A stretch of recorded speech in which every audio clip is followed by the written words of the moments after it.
Donovan Sebrango just went to the Detroit Red Wings. That was with the 63rd pick overall. His dad, Eduardo, a former captain of the Cuban national soccer team. Really impressed with Sebrango when he came into the league as a 16-year-old, and he was playing in the shadows of Michael Vukovic, who is also an NHL drafted player. And so he was just able to go about and do his thing. And many thought this guy's going to exceed what Vukovic did when it comes to his draft potential. So speaking with me now is Kitchener Rangers defenseman Donovan Sebrango, the 63rd overall pick at the 2020 NHL Draft, one of the newest members of the Detroit Red Wings organization. Donovan, congratulations. Can you put these last few weeks into words for us?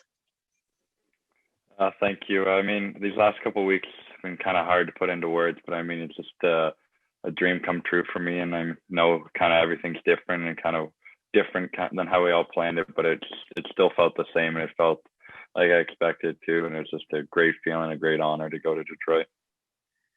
Awesome. Well, congratulations again. Looking back at the beginning of your draft year, I mean, what a season it was for the Kitchener Rangers. Definitely one of the most interesting stories out of the 2019-2020 OHL season.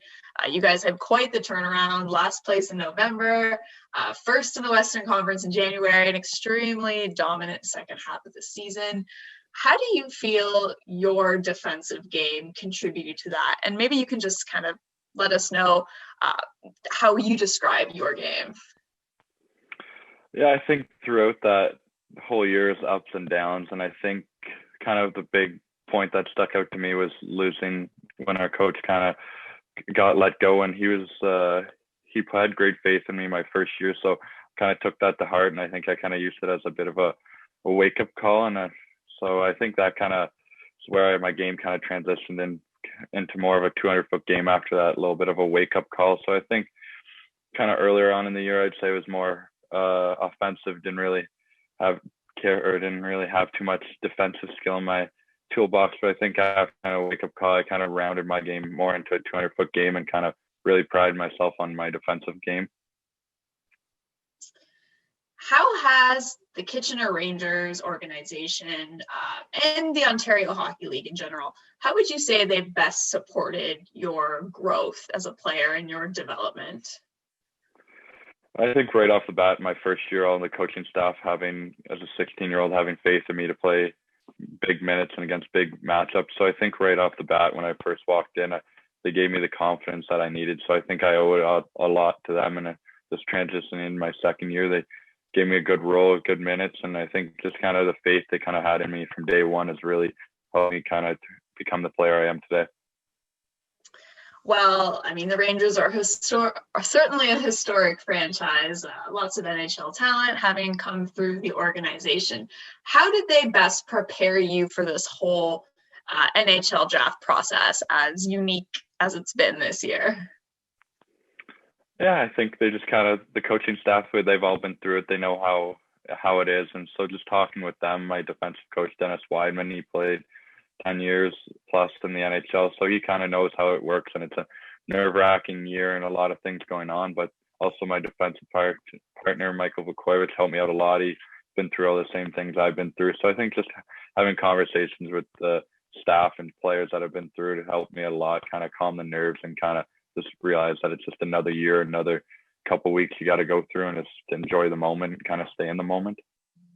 Well, you pretty much answered my next question, but I was going to ask if there are any teammates you kind of turn to for some advice, or any other current OHL players who kind of maybe said something to you that stuck out to make you feel even more prepared. Yeah, I think just talking to, like I said, Michael Vukovic, my D partner, he's been through all the things that I had to go through this year, so I think it's kind of having conversations with him. He's kind of a goofier guy, so it kind of just calms the nerve a little bit. But I think talking to older guys too, are overagers, Liam Howell, Greg Morales, and Jonathan Yancey. And another one is Justin McPherson. We're pretty good buddies. So I think just talking to the older guys, just kind of getting a feel for kind of things they've had to go through in their time here, I think just kind of understands that it's not something to stress too much over, and kind of more of an exciting moment. So just kind of go through go through it and enjoy it as much as you can. And I mean, getting to go through the process this year with another teammate, Declan McDonald, how much more comfortable did that make everything? Or what kind of conversations did you guys have? Yeah, I talked to some of the draftees going into the draft day and just kind of got to see where they were at. And we were all pretty nervous and kind of didn't really know what to expect. But seeing Declan go to Tampa, I mean, they got a great player in him and a great guy, works in every day and kind of puts in 100% of effort every day. So, I mean, it's great to see him go. And I think just we all kind of had the same feelings going into the day. So I think we're kind of nice to have a 5-minute conversation with kind of the same kind of feelings going through him. But it was great to see him go to Tampa. Well, you mentioned some of your teammates. You mentioned the coaching staff. Is there anyone else in particular you'd like to thank for having an impact on your OHL career so far, or helping you get to this moment? Yeah, I think I just got to give a shout out to my mom, my grandma, just kind of those people that have helped me get to where I am. I mean, the 6 a.m. drives, the 4-hour bus rides, or everything. I wouldn't be here if it wasn't for them. So it's definitely, I got to owe it to them why I'm here. Very nice.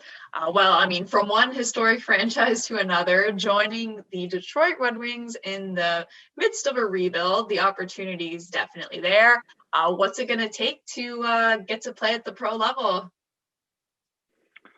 I think, I mean, I'd like to say I want to be an offensive guy at the next level, but it's hard to do that. So I think it's just kind of bringing more of my grit and kind of defensive game into the next level. I mean, maybe the offense will be there, maybe not. It's hard to tell, but I think just kind of I'll just play a steady game, simple game, and just hope that Detroit sees that, and one day I can crack their lineup. But I mean, just playing simple, just playing nothing too crazy, just a good, reliable D-man, and hopefully that'll be enough to be a Detroit Red Wing one day. All right. Well, I've been asking the same question to everyone else that I've spoken to. Can you think of a favorite moment or memory that sticks out over your OHL career so far? I think a good memory is a couple of the guys went over to Buffalo and watched the Buffalo Bills game, and I think kind of seeing how they kind of got out, or how crazy U.S. people were for their football and just how crazy it was. I think it was a pretty fun experience, and I got to see Lamar Jackson, and he's a pretty big football guy. So I think just getting to see him and just seeing how serious U.S. people take their football was pretty fun and a great time. That's definitely a good one. Well, thank you so much, Donovan. Really, really appreciate your time. We wish you all the best in the off season, and another big congratulations. Yeah, thank you very much.